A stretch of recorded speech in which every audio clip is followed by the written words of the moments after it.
Who's ready for it? Are you ready for it? No. Top 10 list coming at you hard and fast. It's like we're David Letterman. Oh God, he used to do that. I used to stay That was up the as a best kid. thing.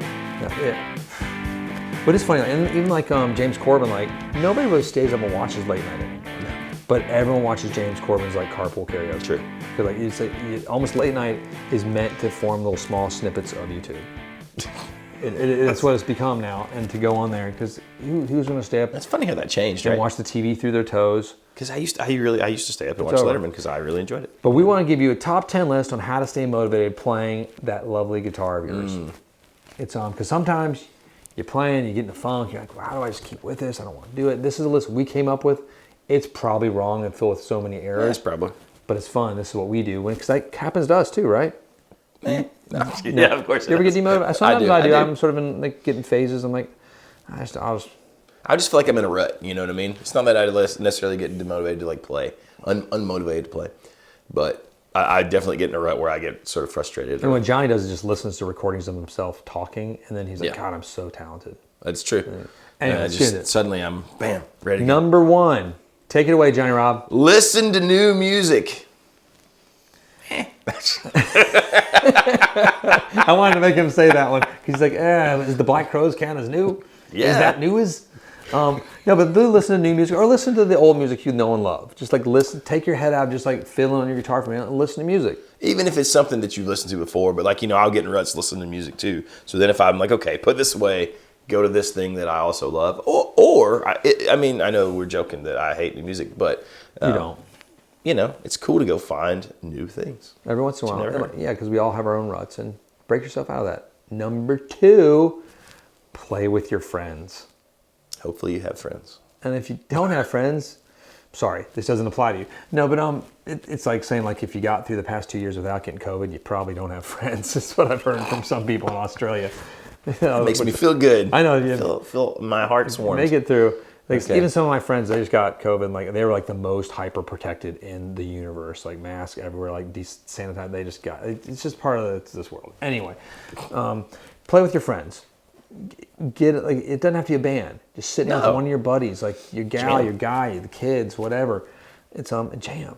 Just jam. It's fun. You can even grab your friend and go to a guitar shop and play. You could go to an open mic with your friend. You could go to a blues jam. If you don't have any friends to play guitar, there's so many things you can do. And if you do not feel comfortable getting together with somebody personally, like get on the internet and do it. Like make sure you have like there's like apps and stuff now. You want to have not much latency. It's really weird to do that, but you can definitely play online. I've done it with people. Yeah. It doesn't work with certain things like FaceTime because it silences out the sound. That's true. So you have to do it with certain apps. Number 3 is new guitar or amp or pedal. Or anything. Or even a cable, yeah. Because like I get inspired, like when I come in here to play, like if I don't have my certain cable, I'm sort of particular. But a new guitar really pumps you up. But I mean, like the cable's funny, but like when we got those Runway Audio cables that have such the nice little the cover on them, the tactile. And I was like, oh my God. Do you like that? I love it, and it just makes me want to go. I mean, I plug my guitar in and I feel all fancy and sexy and amazing. And the same people do a major thing to your guitar sound, like get stainless steel frets or something if you've been thinking about it, or new pickups. That's all in the same idea of new gear. And if you haven't checked out Jonathan Robinson, who's sitting next to me, his YouTube channel, he just did a video about his experience with stainless steel frets. And if you're curious on what his thoughts are, go check it out. You could do that. Jonathan Robinson Music out there on the YouTubes. Maybe leave a nice comment. Or a mean one. Whatever. Don't be mean. The leave a mean comment is just really odd. But that's what people do sometimes. Sometimes people derive joy from that, I guess. Whatever. Number 4. This kind of falls in like maybe dig deep and you're getting stuck again. Like dig deep in some of your favorite YouTube channels, either players or talkers that just kind of motivate you to get excited about the guitar again. Because it is such a fun world. I love it. Well, it's anything that you are super into. It's nice to be surrounded by people who have similar interests and that you can sort of nerd out about it, right? And YouTube gives everyone that, right? So you can inundate yourself. You can probably go overboard, but if you're in a there's a limit to this. Like there's a line. But if you're unmotivated, go to those YouTube channels because you feel like you know the people if you watch a YouTube channel, right? You feel like you're your pals. You hang out. I feel so bad because somebody came in the other day and they were asking me about guitars again, and I started going on about movies and stuff, and they were like, "Oh my God, this is just like your YouTube channel." I'm like, I know this. We pretty much started talking when we pressed record, and Yeah. There's nothing different. I know you thought this was scripted, just like pro wrestling, but Darn you to heck for it's even not. thinking that thought. No, but just check him out. If it's like, going into Anderton's, or you're going into like, just watch Greg Koch play for a little bit. Like just be like, oh, I don't want to play anymore now because he's so good. But you watch him or like Tom Bukovac or like. I watch even like these licks of famous guitar players that I want to learn. I'll go watch. Yeah, Bukovac's pretty darn good too. Darn him. Number 5. This one's rather important too. This one has worked for me many times. Go see a live show. Just go out and see some music.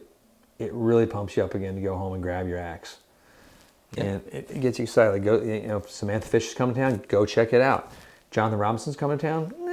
Whatever. Could go see it. Less motivating. The Violet Exploits. Yeah, they're actually a pretty fun show because Sean will get on a barrel, like a monkey on a barrel, and he might fall and break his guitar in half. And you're like, please, if it's gonna happen, let me. I want to see it. Yeah. And he's playing a custom shop, I think, too. So it'd be a disaster of epic proportions. But no, live shows pump me up too. They do. Like when you go see Muse or something and see Bill Bellamy playing, you're like, all right, that cat can sing, play. He looks cool. And do the little chaos pad thing. Chaos pad.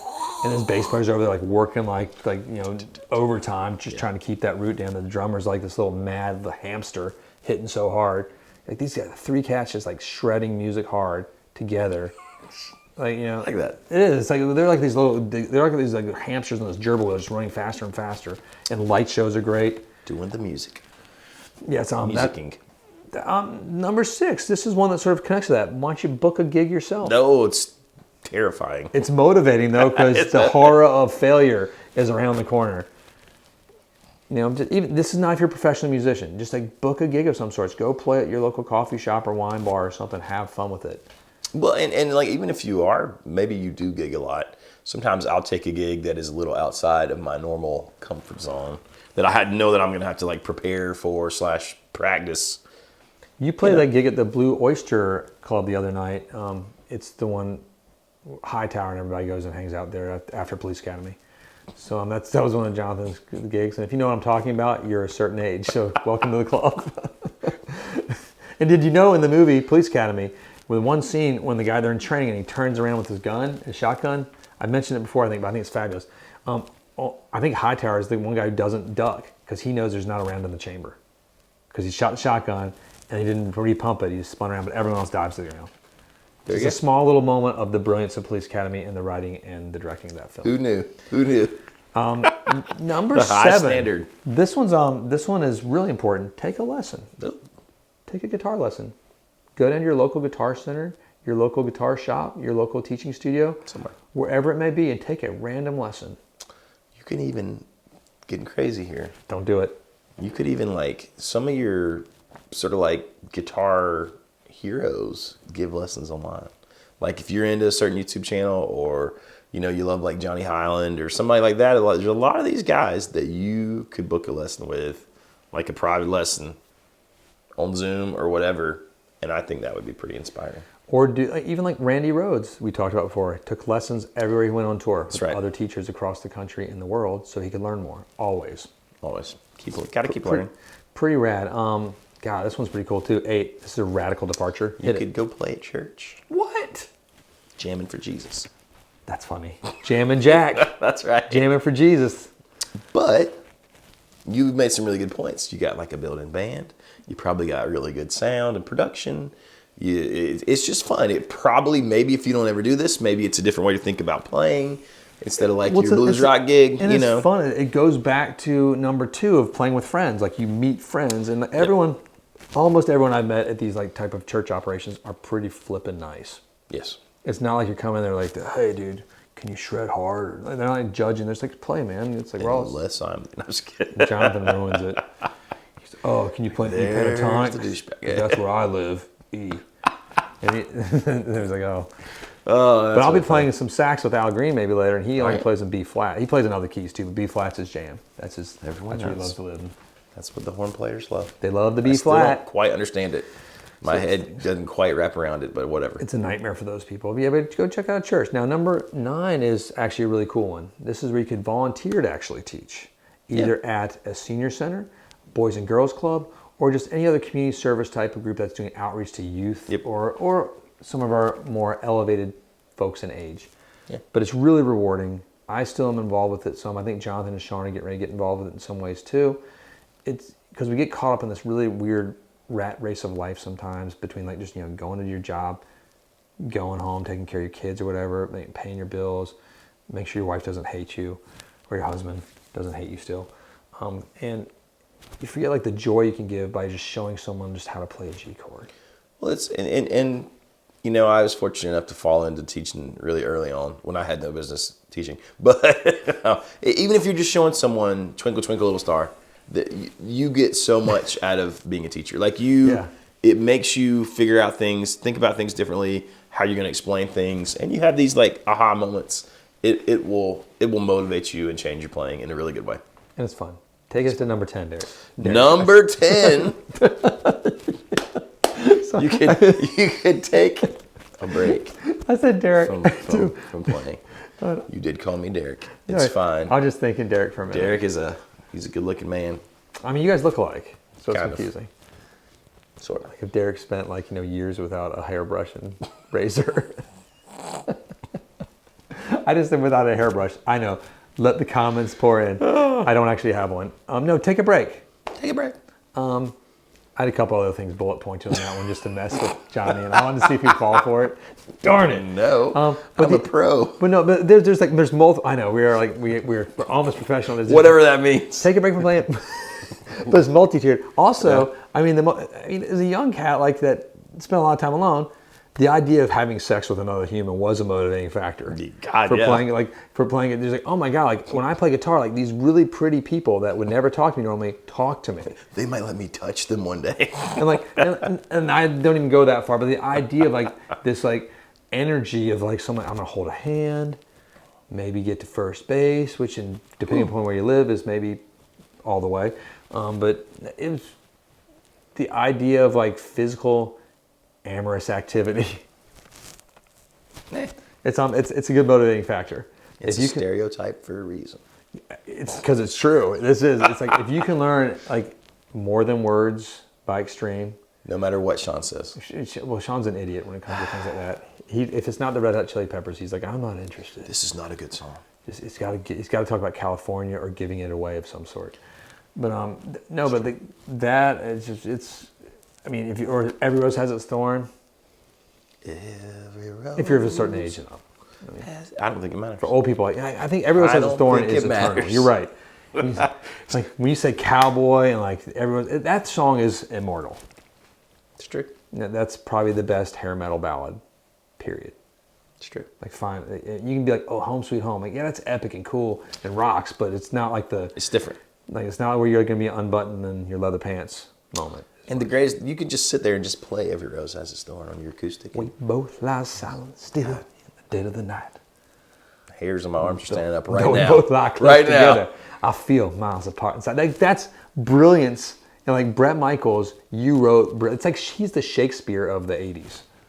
If only I could convey in words how many times I've butchered that song live in front of drunk people. I've never seen you sing that song. I don't sing it, but we used to do it all the time, like on Nashville, like downtown. You do that song in your set. It's so much better than the other stuff you play. I mean, I do play really horrible songs. It's like it's one of the greatest songs like ever. All right, let's see if I can do it. I don't know if I can sing it. Put that. Of course you can. It's like it's easy. Like we both lie silent. You put that sort of faux country accent. The dead of the night. Put on a really weird like straw cowboy hat before I started. And I always think that right before the first solo comes in, like right when Cece does that, I'm like I think of myself as Brett and like, thank you Philadelphia, like just like then Cece comes out, and I love Cece DeVille. I love Bobby, everybody in that band. Quick aside, I went down the rabbit hole of like watching live Cece DeVille solos the other day, and people ragging on him because they're just so like.